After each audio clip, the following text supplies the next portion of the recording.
अस्सलाम वालेकुम स्टूडेंट्स, कैसे हो आप सब। उम्मीद है सब खैरियत से होंगे। आज का टॉपिक स्टार्ट करते हैं। आज हमारे पास जो चैप्टर है वो हमारे पास चैप्टर नंबर 2 है और उसका पेज जो है वो 73 है। ये आपके चैप्टर 2 हमारे पास जो क्लास में स्टार्ट था उसका कुछ रिमेनिंग पार्ट है हमारे पास, तो उसको हम लोग देखेंगे। तो आपके पास जो टॉपिक है आज वो क्या है, static effect and its application. तो सबसे पहले देखते हैं स्टैटिक इफेक्ट क्या है। स्टैटिक इफेक्ट से आप लोग स्टूडेंट्स पहले ही समहाउ इससे फेमिलियर हो। तो यहाँ पर अगर हम लोग देखें तो स्टैटिक इफेक्ट हमारे पास क्या है, वो कहता है कि जो स्टैटिक इफेक्ट है इट इज़ एक्चुअली डीस्टेबलाइजेशन। ये क्या है, किसी भी मॉलिक्यूल या कंपाउंड के अंदर डीस्टेबलाइजेशन होती है जो कि वैन डर वाल्स रिपल्शन की वजह से आती है। अब ये वैन डर वाल्स रिपल्शन जो है वो कब आती है, जब आपके पास जो ग्रुप्स हैं that are close to each other. अब यहाँ पर हम लोग क्या कर लें, एक छोटी सी अगर एग्जाम्पल ड्रा कर लें तो यहाँ पर एक बेंजीन रिंग ड्रा करें। बेंजीन रिंग के यहाँ पर भी एक मिथाइल ग्रुप ड्रा कर लेते हैं, यहाँ पर भी एक क्या ड्रा कर लेते हैं, मिथाइल ग्रुप ड्रा कर लेते हैं। तो यहाँ पर इन दोनों ग्रुप्स के दरमियान वैन डर वाल रिपल्शन होगी। वैन डर वाल रिपल्शन किसे कहते हैं, ऐसी रिपल्शन जो कि किसी बॉन्ड की वजह से नहीं होती, जो कि दो या दो से ज़्यादा ग्रुप्स के आपस में क्लोज होने की वजह से होती है। अब ये ग्रुप्स क्या है, एक दूसरे के बिल्कुल क्लोज। क्योंकि ये ग्रुप्स एक दूसरे के क्लोज है तो क्लोज होने की वजह से इनके दरमियान क्या होगी, एक रिपल्शन होगी। इस रिपल्शन को क्या कहेंगे, वैन डर वाल्स रिपल्शन कहेंगे। तो इस वैन डर वाल रिपल्शन की वजह से मेरा ये मॉलिक्यूल क्या हो जाएगा, डिस्टेबलाइज हो जाएगा और इस सारे इफेक्ट को मैं क्या कहूँगी, स्टेरिक इफेक्ट कहूँगी। स्टेरिक इफेक्ट को आप लोग स्टेरिक हिंड्रेंस भी कहते हो। स्टेरिक हिंड्रेंस कह लें या स्टेरिक इफेक्ट कह लें, बिल्कुल सेम चीज़ है। हिंड्रेंस का मतलब होता है किसी चीज़ की रुकावट। अब यहाँ पर हम लोग देखते हैं, इसकी एक प्रॉपर डेफिनेशन देख लेते हैं। तो वो कहता है the stabilization of a molecule that is resulting from the van der Waals repulsion due to the close या प्रॉक्सिमिटी ऑफ द ग्रुप्स। यानी कि मेरे पास 3 या 4 ग्रुप्स हैं, वो एक दूसरे के बहुत ज़्यादा क्या हो गए हैं, करीब, वो एक दूसरे की विसिनिटी में आ गए हैं, that are close to each other. जब एक दूसरे के क्लोज आ जाएंगे उनके अंदर वैन डर वाल्स रिपल्शन होगी, वैन डर वाल रिपल्शन होने से वो डिस्टेबलाइज होंगे। इस सारे प्रोसेस को क्या कहेंगे, स्टेरिक इफेक्ट कहेंगे या स्टेरिक हिंड्रेंस कहेंगे। ओके, तो अब यहाँ पर हम लोग कुछ देख लेते हैं कि एक केमिकल रिएक्शन के अंदर स्टेरिक इफेक्ट का कैसे पता चलता है।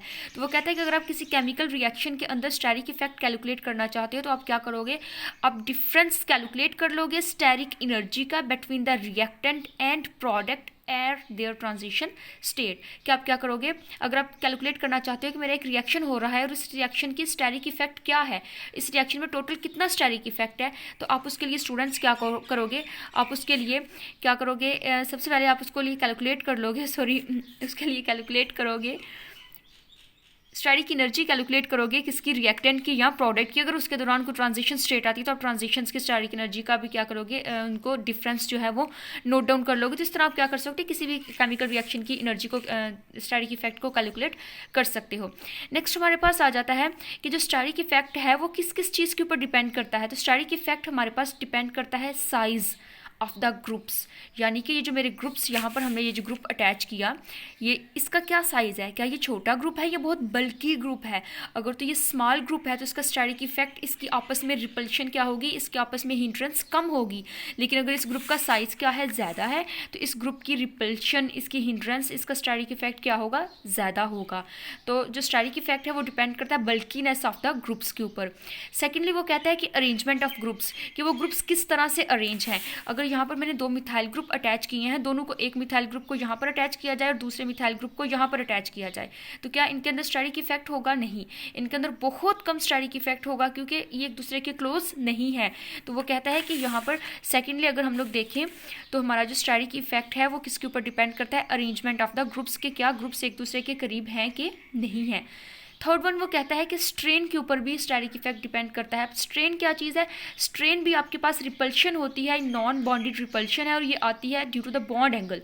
आपके जो बॉन्ड एंगल हैं वो बिल्कुल सीधे नहीं रहते, वो नॉन बॉन्डेड इलेक्ट्रॉन्स जो ऊपर प्रेजेंट, जैसे नाइट्रोजन के ऊपर इलेक्ट्रॉन प्रेजेंट होते हैं तो अमोनिया के अंदर उसका जो बॉन्ड एंगल है वो 109 से थोड़ा सा टिल होके वो आ जाता है आपके पास 107। तो वो कहता है ये जो बॉन्ड एंगल चेंज हो जाते हैं इसको आप लोग क्या कहते हो, स्ट्रेन कहते हो। तो कहते हैं इन स्ट्रेन की वजह से भी आपके पास क्या क्या होता है, स्टेरिक इफेक्ट प्रोड्यूस हो जाता है। तो बॉन्ड का स्ट्रेच हो जाना या बॉन्ड का कंप्रेस हो जाना, बॉन्ड का छोटा बड़ा हो जाना, तो ये सब कुछ किसके ज़मरे में आता है, ये स्ट्रेन के ज़मरे में आएगा, और इसको आप लोग क्या कहोगे, इस स्ट्रेन की वजह से भी स्टेरिक इफेक्ट प्रोड्यूस होता है। नेक्स्ट हम लोग देख लेते हैं कि एप्लीकेशंस क्या है स्टेरिक इफेक्ट की। तो आपके पास ये जो स्टेरिक इफेक्ट है उसके इफ़ेक्ट्स क्या हैं या उसकी एप्लीकेशन क्या है। तो आप क्या करते हो, आप स्टेरिक इफेक्ट की मदद से मालूम कर लेते हो किसी भी रिएक्शन का रेट। स्टेरिक इफेक्ट की मदद से आप लोग रिएक्शन का रेट मालूम कर लेते हो। डैट मीन कि अगर स्टेरिक इफेक्ट की मदद से आपके पास आपके रिएक्शन का रेट इंक्रीज हो रहा है तो आप उसको कहोगे स्टेरिक एक्सेलरेशन है ये, यानी कि रेट ऑफ रिएक्शन इंक्रीज हो रहा है। लेकिन अगर आपके पास रेट ऑफ रिएक्शन डिक्रीज हो रहा है तो आप उसको कहोगे स्टेरिक रिटार्डेशन है ये। तो वो कहता है कि अगर आपने किसी मॉलिक्यूल को, किसी भी रिएक्शन को आपने क्या किया है, प्रॉपर कंडीशंस प्रोवाइड की हैं, प्रॉपर टेम्परेचर, प्रेशर, सब कुछ प्रॉपर प्रोवाइड किया है, लेकिन फिर भी उस प्रॉपर प्रोवाइड करने के बावजूद भी आपका रिएक्शन जो है वो उस तरह से प्रोसीड नहीं हो रहा। डैट मीन कि उसके अंदर स्टेरिक इफेक्ट जो है वो प्रोमिनेंट हो चुका है। तो इस तरह से आप क्या कर सकते हो, स्टेरिक इफेक्ट की मदद से आप मालूम कर लेते हो अपने रिएक्शन का रेट, के रिएक्शन का रेट ज़्यादा है या रिएक्शन का रेट कम है। कुछ स्टेरिक इफेक्ट रिएक्शन के रेट को इंक्रीज करते हैं, कुछ डिक्रीज करते हैं। सेकेंडली आप क्या कर लेते हो, स्टेबिलिटी ऑफ द मॉलिक्यूल की मालूम कर लेते हो with the help of steric effect. Steric effect अगर ज़्यादा है तो आपके पास स्टेबिलिटी ऑफ द मॉलिक्यूल क्या होगी, कम होगी। Stability of the molecule calculate करने के बाद आप उसकी फिजिकल प्रॉपर्टीज़ भी कैलकुलेट कर लेते हो। आप देख लेते हो कि इसकी एसिडिटी और बेसिसिटी क्या है। तो एसिडिटी और बेसिसिटी भी स्टेरिक इफेक्ट की वजह से जो है वो इफेक्ट होती है। तो ये इसकी एप्लीकेशन थी, इसको आप लोगों ने देख लेना है। नेक्स्ट हम लोग देखते हैं स्टेरिक इनहिबिशन ऑफ रेजोनेंस। ये आपका पेज नंबर 76 है। स्टेरिक इनहिबिशन ऑफ रेजोनेंस, इसका क्या मतलब है, डैट मीन कि आपके पास एक ऐसा रिएक्शन है या ऐसा एक कंपाउंड है जिसके अंदर रेजोनेंस हो रही है, लेकिन उसके अंदर स्टेरिक इफेक्ट आ गया है, यानी कि उसके अंदर बल्की ग्रुप आ गए हैं, और वो बल्की ग्रुप उसकी रेजोनेंस को क्या कर रहे हैं, इनहिबिट कर रहे हैं, रोक रहे हैं। तो इसका क्या मतलब होगा, स्टेरिक इनहिबिशन ऑफ रेजोनेंस, कि रेजोनेंस के अंदर क्या आ गई है, स्टेरिक इनहिबिशन आ गई है, स्टेरिक इफेक्ट ने आके उसकी रेजोनेंस को इनहिबिट कर लिया है, रोक लिया है। तो अब यहाँ पर देखते हैं, वो कहता है कि रेजोनेंस जो है क्या चीज़ है। रेजोनेंस में हमें पता है कि हमारे पास जो एटम्स या ग्रुप्स जो रेजोनेंस में इन्वॉल्व होते हैं वो सारे के सारे लाई करते हैं इन द सेम प्लेन। जितने भी ग्रुप्स या एटम्स आपके पास आपकी रेजोनेंस में पार्टिसिपेट कर रहे होते हैं वो that are all lie in the same plane. अगर वो सेम प्लेन के अंदर लाई करेंगे तो वो रेजोनेंस का फिनोमेना शो करेंगे, लेकिन अगर कुछ ग्रुप्स आउट ऑफ प्लेन हो जाएंगे तो वो रेजोनेंस का फिनोमेना शो नहीं करेंगे।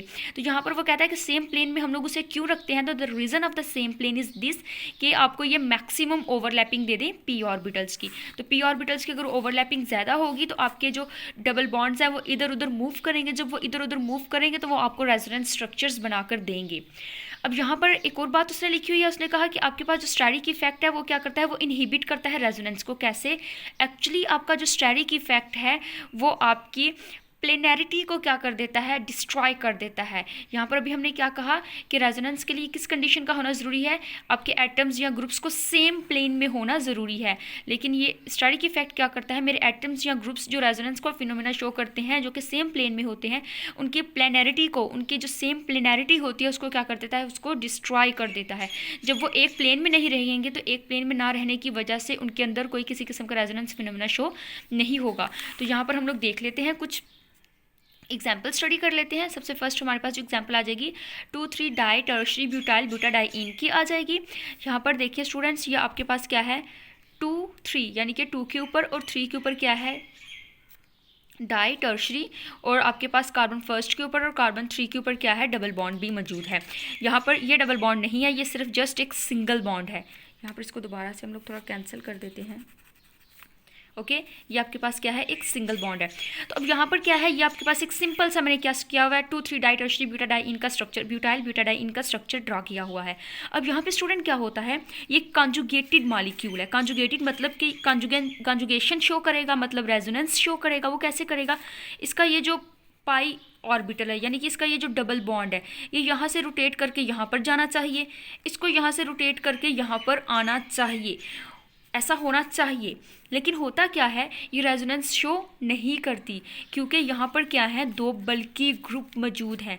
ये दोनों बल्की ग्रुप क्या करते हैं, देखिए यहाँ पर लिखा भी है कि बल्की ग्रुप जो है वो प्रिवेंट करते हैं डीलोकलाइजेशन, मतलब रेजोनेंस को बल्की ग्रुप क्या करते हैं, प्रिवेंट करते हैं, ये इसकी रेजोनेंस नहीं होने देते। अब ये रेजोनेंस क्यों नहीं होने देते कि ये जो आपके पास बल्की ग्रुप है ये क्या कर देते हैं, इन डबल बॉन्ड्स को मूव कर देते हैं आउट ऑफ द प्लेन। यहाँ पर आपके डबल बॉन्ड्स क्या हैं, बिल्कुल प्लेन में है, लेकिन एक्चुअल ये स्ट्रक्चर सिर्फ आपको मैंने समझाने के लिए यहाँ पर लिखा था कि यहाँ पर डबल बॉन्ड्स आपके बिल्कुल प्लेन में है। इस स्ट्रक्चर के अकॉर्डिंग रेजोनेंस हो सकती है, लेकिन एक्चुअल ये स्ट्रक्चर एग्जिस्ट नहीं करता। एक्चुअली ये स्ट्रक्चर एग्जिस्ट करता है। ये जो बल्की ग्रुप है ये क्या करते हैं, इन कंपाउंड को, ये जो यहाँ पर डबल बॉन्ड मौजूद है उसको ट्विस्ट करते हैं और ट्विस्ट करके ये वाला स्ट्रक्चर बनाकर हमें दे देते हैं। जब हम इस स्ट्रक्चर की बात करते हैं तो इस स्ट्रक्चर में जो है वो हमारे डबल बॉन्ड्स है that are out of the plane. Double bonds क्या है, आउट ऑफ प्लेन। तो जब double bond out of plane हो जाएंगे तो double bond out of plane होने की वजह से ये रेजोनेंस शो नहीं करेंगे। तो हम लोग इसे कहेंगे ये क्या है, नॉन कॉन्जुगेटेड डाइईन, कि ऐसी डाइईन है जिसके अंदर कॉन्जुगेशन शो नहीं होगी। तो यहाँ पर स्टूडेंट्स आपने देखा कि बल्की ग्रुप्स के आने की वजह से जो कि कॉन्जुगेशन इसके अंदर होनी थी, लेकिन बल्की ग्रुप्स ने क्या किया, इसको ट्विस्ट कर दिया। पहले ये प्लेन में था, फिर इसको क्या कर दिया, आउट ऑफ द प्लेन कर दिया। तो जब double bond out of the plane हो गए तो इसने रेजोनेंस शो नहीं की। तो बल्की ग्रुप जो कि स्टेरिक इफेक्ट, स्टेरिक हिंड्रेंस हो गई। तो स्टेरिक हिंड्रेंस ने यहाँ पे क्या किया, रेजोनेंस को स्टॉप कर दिया, मज़ीद उसको आगे नहीं होने दिया। नेक्स्ट हमारे पास एक एग्जांपल आ जाती है एन डाई मिथाइल एनोलिन की एक एग्जांपल आ जाती है। अब यहाँ पे मेरे पास क्या थी, एक एनोलिन थी, इसके मैंने दोनों तरफ क्या लगा दिया, मिथाइल ग्रुप लगा दिया, तो ये क्या बन गई, एन डाई मिथाइल एनोलिन हो गई। अब यहाँ पे हम लोग देखते हैं कि क्या रेजोनेंस होगी या फिर नहीं होगी। यहाँ पे ये जो मेरे पास नॉन बॉन्डेड इलेक्ट्रॉन का एक पेयर है, ये क्या करता है, ये पूरी बेंजीन रिंग के ऊपर मूव करता है। नॉन बॉन्डेड इलेक्ट्रॉन का पेयर पूरी बेंजीन रिंग के ऊपर क्या करता है, मूव करता है और रेजोनेंस शो करता है। यहाँ पर ये जो मिथाइल ग्रुप है, ये मिथाइल ग्रुप इसकी रेजोनेंस के ऊपर कोई किसी किस्म का इफेक्ट नहीं शो कर रहे, क्योंकि ये मिथाइल ग्रुप क्या है, बिल्कुल प्लेन में है, उसी प्लेन में है जिस प्लेन में एरोमेटिक रिंग है। तो अगर ये सेम प्लेन में है मिथाइल ग्रुप, तो ये रेजोनेंस को स्टॉप नहीं करेंगे, रेजोनेंस को इनहिबिट नहीं करेंगे, रेजोनेंस इसकी कंटिन्यू ही रहेगी। तो यहाँ पे देखते हैं कि रेजोनेंस इसकी शो होती है, यानी कि इसके अंदर डीलोकलाइजेशन होती है। वो क्यों होती है, वो इस वजह से कि जो मिथाइल ग्रुप है that are lie in the same plane as aromatic ring. Methyl group को प्लेनर होते हैं किसके, एरोमेटिक रिंग के। जो वो एरोमेटिक रिंग के बिल्कुल को प्लेनर है, तो वो इस नॉन बॉन्डेड इलेक्ट्रॉन की रेजोनेशन को स्टॉप नहीं करेंगे और आपकी रेजोनेंस जो स्ट्रक्चर जो है वो बनेंगे और कॉन्जुगेशन जो है वो होगी। और दूसरे नंबर पे वो कहता है कि नॉन बॉन्डिंग जो इलेक्ट्रॉन है वो आपके रेजोनेट करते हैं ऑर्थो और पैरा पोजीशन के ऊपर। आपने देखा होगा ये इस पोजीशन पे आएंगे, फिर इस पोजीशन पे आएंगे, फिर इस पोजीशन पे आएंगे, अपने डिफरेंट स्ट्रक्चर्स बनाएंगे। ये आपका हो गया। नेक्स्ट एक क्वेश्चन आ जाता है, वो कहता है कि हमारे पास ये जो एन डाई मिथाइल एनोलिन है ये आपके पास लेस बेसिक है एज कम्पेयर टू एलोफेक्टिक अमाइन। तो इसका आप लोगों ने आंसर खुद देना है। हम लोग पहले भी अपने प्रीवियस लेक्चर्स के अंदर कर चुके हैं और शायद 2 से 3 दफ़ा कर चुके हैं कि आपके पास जो एलिफेटिक अमाइन होती है उसके अंदर कॉन्जुगेशन नहीं होती, तो वो क्या है, वो ज़्यादा बेसिक है। लेकिन आपके पास जो एरोमेटिक अमाइन है उसके अंदर कॉन्जुगेशन होती है और कॉन्जुगेशन होने से इसकी बेसिसिटी क्या है, कम है। तो आप कहते हो it is less basic as compare to aliphatic amine. Next हमारे पास जो थर्ड एग्जाम्पल आ जाएगी डेट इज़ 2,6-N टेट्रामिथाइलिन एनोलिन। तो यहाँ पर हमारे पास आप देखो एक क्या है, एरोमेटिक रिंग है। एरोमेटिक रिंग के 2 और 6 पोजीशन के ऊपर क्या है, मिथाइल, और यहाँ पर नाइट्रोजन की भी दोनों साइड्स पे क्या अटैच है, मिथाइल ग्रुप। तो उसको आप कैसे लिखोगे, 2,6-N टेट्रामिथाइल एनोलिन लिखोगे। अब इसकी यहाँ पर हम लोग हिस्ट्री को स्टडी करते हैं कि यहाँ पर कॉन्जुगेशन होगी या नहीं होगी। अगर होगी तो कैसे होगी, अगर नहीं होगी तो क्या रीजंस है कॉन्जुगेशन ना होने के। तो यहाँ पर स्टूडेंट्स क्या होता है, ये जो आपके नॉन बॉन्डेड इलेक्ट्रॉन है जब ये बेंजीन की तरफ आएंगे, ये नॉन बॉन्डिंग इलेक्ट्रॉन जब यहाँ पर बेंजीन की तरफ आएंगे तो क्या होगा, ये जो दोनों मिथाइल ग्रुप जो कि ऑर्थो पोजीशन के ऊपर अटैच हैं, ये इस नॉन बॉन्डिंग इलेक्ट्रॉन को पुश अवे करेंगे, इसको यहाँ पर बेंजीन की तरफ आने नहीं देंगे। जब इसको पुश करेंगे तो ये जो आपके पास पूरा का पूरा डाई मिथाइल अमाइनो ग्रुप है, ये पूरे का पूरा ग्रुप हो जाएगा आउट ऑफ द प्लेन। जब ये out of the plane move करेगा तो इसकी रेजोनेंस पॉसिबल नहीं रहेगी। तो आप यहाँ पे कहते हो कि जो मिथाइल ग्रुप है मेरे ऑर्थो पोजीशन के ऊपर, वो क्या करते हैं, वो पुश करते हैं डाई मिथाइल अमाइनो के इलेक्ट्रॉन को आउट ऑफ द प्लेन। तो ये मेरे पास ये जो इलेक्ट्रॉन, ये जो पूरा ग्रुप है वो आउट ऑफ द प्लेन हो जाएगा, और आउट ऑफ द प्लेन होने की वजह से अब मज़ीद रेजोनेंस, मज़ीद जो लोकलाइजेशन है वो पॉसिबल नहीं होगी। अब डीलोकलाइजेशन नहीं होगी तो उसकी बेसिसिटी क्या होगी, ज़्यादा होगी। तो यहाँ पे हम लोग एक क्वेश्चन लिख लेते हैं, जस्टिफाई करो कि एलिफेटिक अमाइन की बेसिसिटी सबसे ज़्यादा है। सेकंड नंबर पर किसकी है, 2,6-N-N टेट्रामिथाइल एनोलिन की, और थर्ड नंबर पर किसकी है, N-N डाइमिथाइल एनोलिन की। तो यहाँ पर आप कह सकते हो कि एलिफेटिक अमाइन के अंदर रेजोनेंस नहीं है, 2,6-N-N टेट्रामिथाइल एनोलिन के अंदर भी रेजोनेंस नहीं है। तो इनकी जो बेसिसिटी है वो N-N डाइमिथाइल एनोलिन के कंपेयर क्या है, ज़्यादा है। वो क्यों ज़्यादा है, क्योंकि N-N डाइमिथाइल एनोलिन के अंदर रेजोनेंस शो होती है, और जिसके अंदर रेजोनेंस शो हो उसकी बेसिसिटी क्या होती है, लेस होती है। नेक्स्ट जो हमारा टॉपिक आ जाएगा डेट इज़ हाइपर कॉन्जुगेशन, और ये आपके पास क्या है, पेज नंबर 77 के ऊपर है। बेटा हाइपर कॉन्जुगेशन जो है और जो वर्ड कॉन्जुगेशन है, ये दोनों थोड़े से डिफरेंट वर्ड हैं।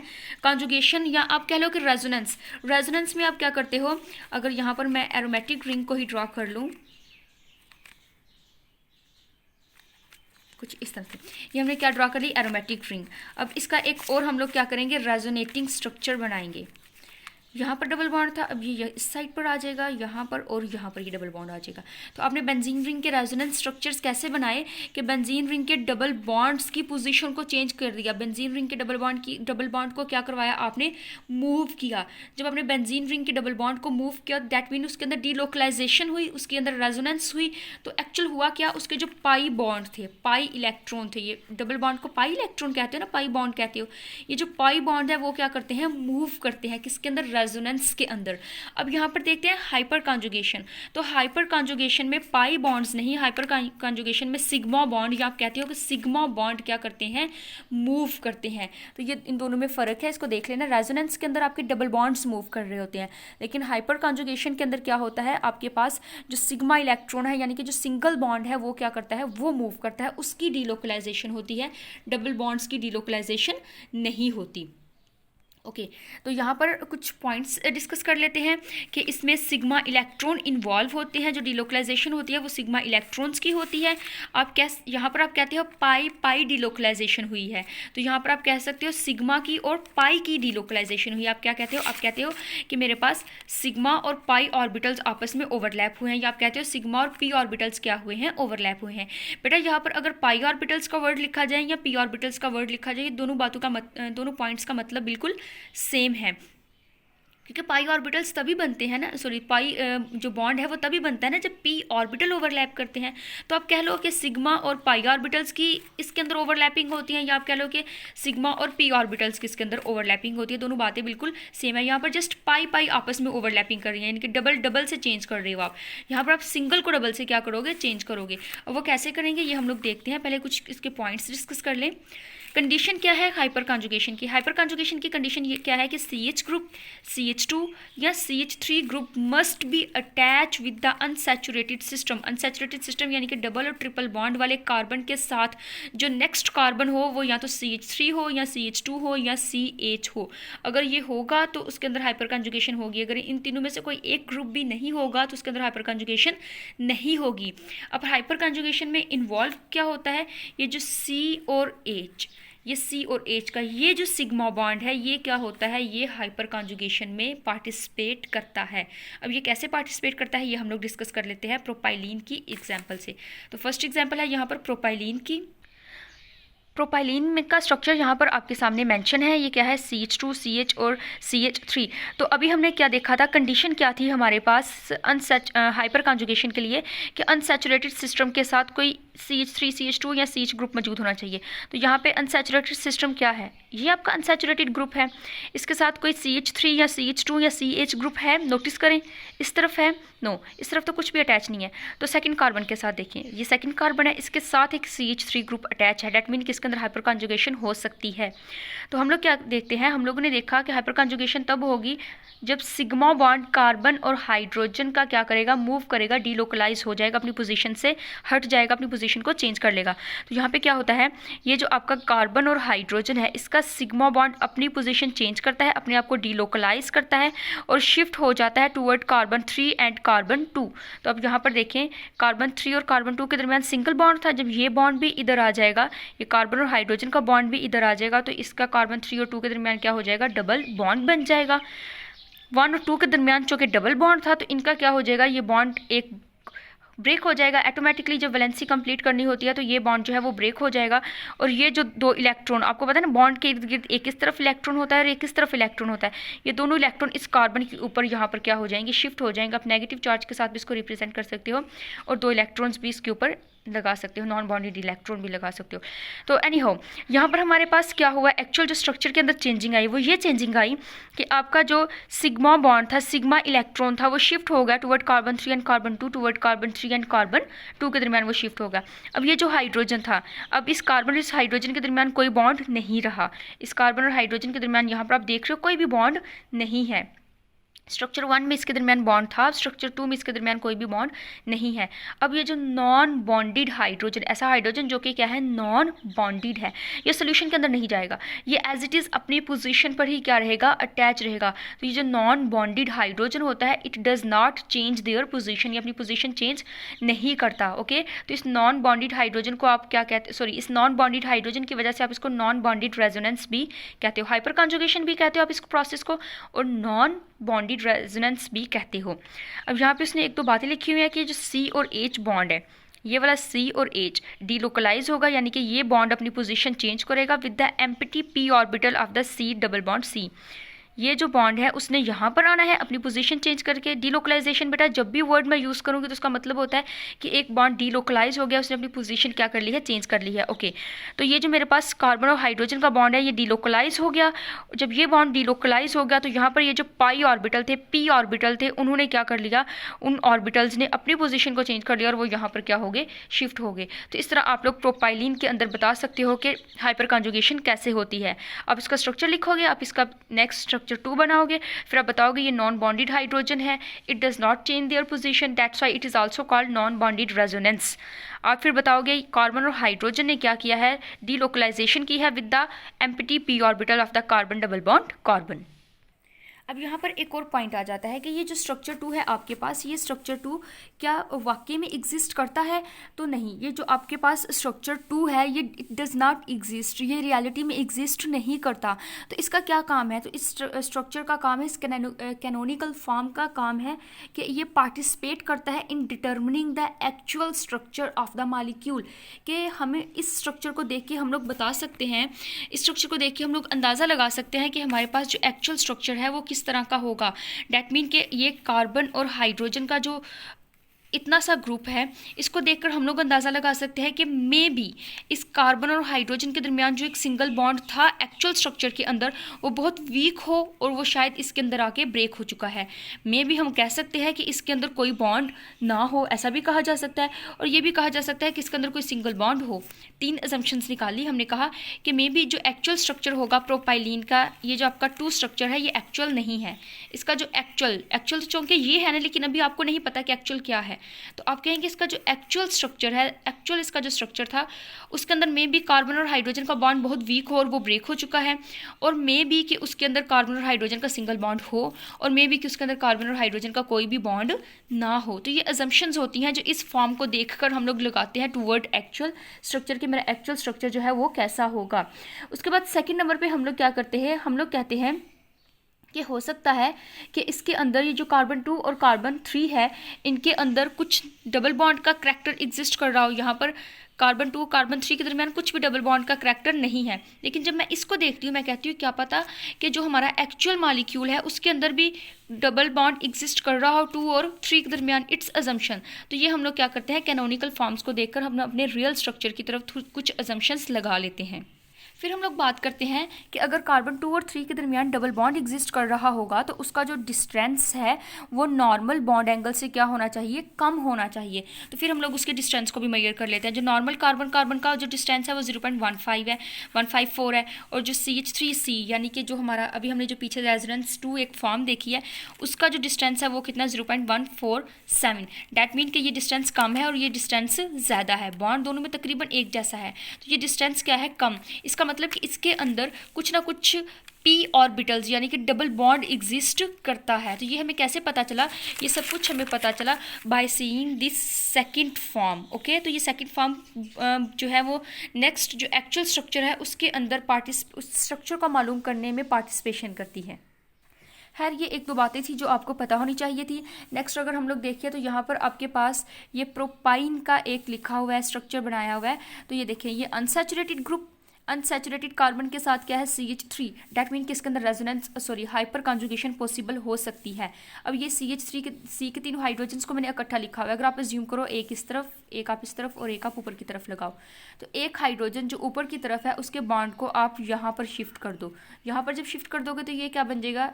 यहाँ पर एक हाइड्रोजन H पॉजिटिव की फॉर्म में एज इट इज अटैच हो जाएगा, ये CH2 बन जाएगी, इसके दरमियान यहाँ पे डबल बॉन्ड आ जाएगा, ये डबल बॉन्ड आ गया, और ये जो एक बॉन्ड है वो क्या हो जाएगा? ब्रेक हो जाएगा, और इसके जो इलेक्ट्रॉन है फिर वो यहाँ पर शिफ्ट हो जाएंगे। तो इस तरह आप क्या करते हो? हाइपर कॉन्जुगेशन डिफरेंट मॉलिक्यूल्स के अंदर शो करा सकते हो। नेक्स्ट एक बात करता है, वो कहता है कि किसी भी मॉलिक्यूल्स की अगर हाइपर कॉन्जुगेशन बहुत ज़्यादा है, किसी मॉलिक्यूल्स के हाइपर कॉन्जुगेटिंग स्ट्रक्चर ज़्यादा है, तो उसकी स्टेबिलिटी भी क्या होगी? ज़्यादा होगी। बेटा यहाँ पर आपने देखा कि हमने क्या करवाया, मैंने एक हाइड्रोजन को यहाँ पर पॉजिटिव फॉर्म में अटैच कर दिया, दो इसके साथ है, ये दो हाइड्रोजन्स भी पॉजिटिव फॉर्म में अटैच हो सकते हैं। खैर, इनको नेक्स्ट स्ट्रक्चर्स में हम लोग देखते हैं। क्वेश्चन आ जाता है एक कि वाई आपके पास जो टर्शरी कार्बोकेटाइन है वो greater stable as compare to secondary carbocation, the secondary carbocation is greater stable as compare to primary carbocation, and the primary carbocation is greater stable as compare to methyl cation. तो यहाँ पर हम लोग देखते हैं कि ऐसा क्यों है। ये मेरे पास क्या था, किसका स्ट्रक्चर है? टर्शरी कार्बोकेटाइन का। अब टर्शरी कार्बोकेटाइन के अल्फा कार्बन्स देखें, एक ये अल्फा कार्बन, एक जो इसके साथ डायरेक्टली अटैच है वो अल्फा कार्बन है, 1 2 3 अल्फा कार्बन्स है। अब 3 अल्फा कार्बन्स पर बेटा आप लोग देख रहे हो 3 हाइड्रोजन्स हैं। अब ये तीनों के तीनों जो हाइड्रोजन्स हैं ये पॉसिबिलिटी रखते हैं कि ये अपना बॉन्ड जो है वो इस कार्बन को दे दें और खुद H पॉजिटिव की फॉर्म में नॉन बॉन्ड बनाकर जो है वो अटैच हो जाए, यानी कि बॉन्ड कोई भी ना हो लेकिन H पॉजिटिव की फॉर्म में अपनी पोजीशन के ऊपर ही क्या हो? अटैच हो। तो एक स्ट्रक्चर हम लोग बनाएंगे। यहाँ पर आप देख सकते हो कि ये जो 3 हाइड्रोजन है इनमें से एक हाइड्रोजन ने अपना बॉन्ड इस कार्बन को दिया, तो इन दोनों के दरमियान क्या बन गए? डबल बॉन्ड बन गए। CH2 एज इट इज था, जिस हाइड्रोजन ने अपना बॉन्ड दिया वो H पॉजिटिव की फॉर्म में क्या हो गया? अटैच हो गया, बकाया कार्बन एज इट इज है।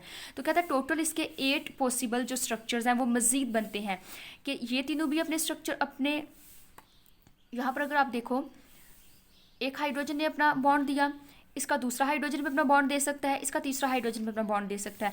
उसी तरह इसके हाइड्रोजन्स भी तीनों बारी बारी अपने बॉन्ड्स क्या कर सकते हैं? दे सकते हैं और H पॉजिटिव की फॉर्म में अटैच हो सकते हैं। तो टोटल 8 पॉसिबल इसके स्ट्रक्चर्स बन सकते हैं। तो ज़्यादा हाइपर कॉन्जुगेटिंग स्ट्रक्चर्स तो उसके हिसाब से उसकी स्टेबिलिटी भी क्या होगी? ज़्यादा।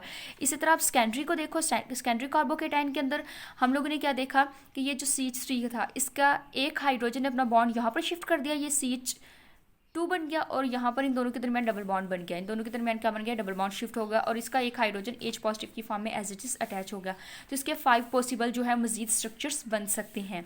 इसी तरह आपने देखा प्राइमरी कार्बोकेटाइन, तो प्राइमरी कार्बोकेटाइन में एक ही पॉसिबिलिटी है, उसका यही हाइड्रोजन जो है वो 1 बाय 1 मूव करेगा। तो पहले ये वाला हाइड्रोजन मूव करके 3 कार्बन है लेकिन 3 हाइड्रोजन्स है बेटा, लेकिन उसका कार्बन क्या है? बिल्कुल एक है। तो पॉसिबिलिटी एक ही है कि इसी कार्बन के तीनों हाइड्रोजन्स 1 बाय 1 क्या करेंगे? इसी कार्बन के तीनों हाइड्रोजन्स 1 बाय 1 क्या करेंगे? अपना बॉन्ड जो है वो इधर शिफ्ट करेंगे। पहले एक ने शिफ्ट किया तो वो H पॉजिटिव की फॉर्म में अटैच हो गया, तो यहाँ पे डबल बॉन्ड आ गया।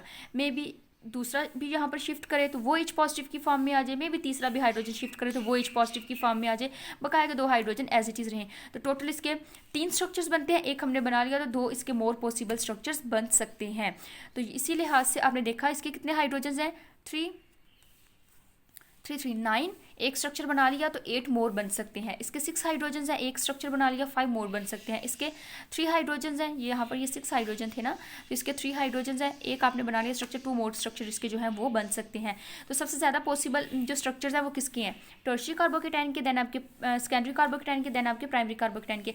डेट मीन कि आपके पास मोस्ट स्टेबल जो स्ट्रक्चर है वो किसका है?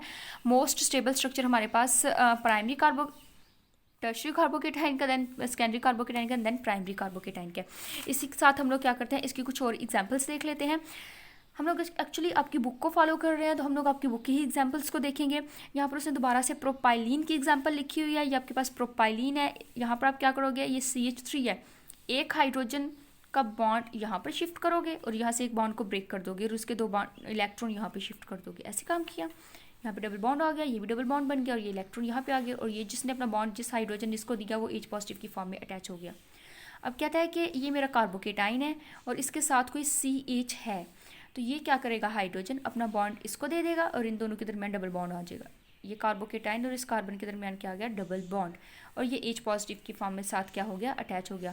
तो बेटा आपके पास हाइपर कॉन्जुगेशन किन किन चीज़ों के दरमियान हो सकती है, डबल बॉन्ड के दरमियान, ट्रिपल बॉन्ड के दरमियान, कोई कार्बोकेटाइन हो उसको भी हाइड्रोजन अपना बॉन्ड दे देता है, और कोई कार्बो एनाइन हो उसको भी हाइड्रोजन अपना बॉन्ड दे देता है। तो इस तरह इनके साथ आपका हाइड्रोजन जो है वो हाइपर कॉन्जुगेशन शो करता है, यानी कि सिग्मा बॉन्ड जो है वो हाइपर कॉन्जुगेशन शो करता है। नेक्स्ट लास्ट होने की एग्जांपल आ जाती है टोलुइन की। ओके, तो टोलुइन की यहाँ पर हमारे पास एग्जांपल आ जाती है। ये आपके पास क्या है, CH3 और ये बेंजीन रिंग। टोलुइन के साथ जो कार्बन है उसके पास कितने हाइड्रोजन है, 1 2 3, डैट मीन के 1 बाय 1 ये तीनों के तीनों हाइड्रोजन अपना डबल बॉन्ड यहाँ पर शिफ्ट कर सकते हैं। तो इसके स्ट्रक्चर देखते हैं। सबसे पहले आपके पास ये हाइड्रोजन अपना डबल बॉन्ड यहाँ पर शिफ्ट करेगा, ये हाइड्रोजन अपना डबल बॉन्ड यहाँ पे शिफ्ट करेगा, ये डबल बॉन्ड बन जाएगा और ये H पॉजिटिव की फॉर्म में अपनी पोजीशन पर ही अटैच रहेगा, लेकिन इन दोनों के दरमियान में बॉन्ड नहीं होगा क्योंकि वो यहाँ पर शिफ्ट हो गया। अब यहाँ पर आपके पास ये अगर डबल बॉन्ड है तो सिंगल डबल सिंगल, यहाँ पर आपके पास नेगेटिव चार्ज आ जाएगी और दोबारा से डबल बॉन्ड आ जाएगा। अब हो सकता है कि मेरे पास यहाँ पर अब ये चार्ज भी रेजोनेट करेगी, हो सकता है कि ये वाला जो हाइड्रोजन है वो एज इट इज़ अटैच रहे, लेकिन ये वाला हाइड्रोजन क्या करे, अपना जो बॉन्ड है वो यहाँ पर मूव करवा दे, तो ये हाइड्रोजन अपना बॉन्ड इधर मूव करवाएगा, पॉजिटिव फॉर्म में अटैच हो जाएगा और ये एज इट इज़ था, पॉसिबिलिटी है ये। और हम लोग यहाँ पे हम लोगों ने बॉन्ड्स को एडजस्ट किया और ये नेगेटिव चार्ज आपकी यहाँ पर आ गई। नेक्स्ट हो सकता है कि आपके पास ये वाला हाइड्रोजन अपना जो बॉन्ड है वो इस कार्बन को दे दे और खुद H पॉजिटिव की फॉर्म में अटैच हो जाए। तो यहाँ पर आपने देखा कि हमने इस चार्ज को यहाँ पे पैरा पोजीशन के ऊपर मूव करवाया, देन आर्थो के ऊपर इसको क्या करवाया, मूव कराया। मेटा पोजीशन के ऊपर आप इसको नहीं लेकर जाते। यहाँ पर स्टूडेंट्स बाय मिस्टेक मैंने इनकी रिंग्स ड्रॉ की हुई थी, लेकिन आप लोगों ने ऐसा नहीं करना। आप लोग अगर पेपर में करोगे तो ये सारे स्ट्रक्चर्स आपके क्रॉस हो जाएंगे। ओके, तो आप लोगों ने केयरफुली इनको अटैम्प्ट करना है। तो यहाँ पर आपने टोलुइन की हाइपर कॉन्जुगेशन देख ली। अगर पेपर में आ जाए कि write down the hyper conjugation of a toluene, तो आप उसका ये स्ट्रक्चर ड्रॉ कर सकते हो। नेक्स्ट एक छोटा सा पॉइंट है कि टोलुइन के अंदर जो डाइपोल मूवमेंट होती है वो उसकी हाइपर कॉन्जुगेशन की वजह से होती है। ओके, तो यहाँ पर आपके पास दो इंपॉर्टेंट क्वेश्चन है, टोलुइन की हाइपर कॉन्जुगेशन आप बता सकते हो और आप लोग एक ये क्वेश्चन जो है उसको भी टैकल कर सकते हो। और द सेकंड वन आपके पास यहाँ पर एक ये भी क्वेश्चन है कि प्रोपाइलिन की जो हाइपर कॉन्जुगेशन है, फिर उसका जो नॉन बॉन्डेड हाइड्रोजन है उसके बारे में आप उसको बता सकते हो कि इसकी पोजीशन चेंज नहीं होती और ये किस तरह से ये जो हाइड्रोजन है वो किस तरह से अपना जो इलेक्ट्रॉन है वो इन दोनों के दरमियान शिफ्ट करता है। ओके, तो होपफुली आप लोगों ने इसको अंडरस्टैंड किया होगा। अच्छे से अपना सारा काम करना है बेटा, आप लोग के पेपर्स बहुत नज़दीक हैं, तो अपनी जो तैयारी है वो अपनी लेक्चर्स के साथ साथ करें। अगर कोई किसी किस्म का क्वेश्चन हुआ तो आप लोगों ने कमेंट सेक्शन में ज़रूर पूछना है। स्टे होम, ब्लेस्ड यू, अल्लाह हाफिज़।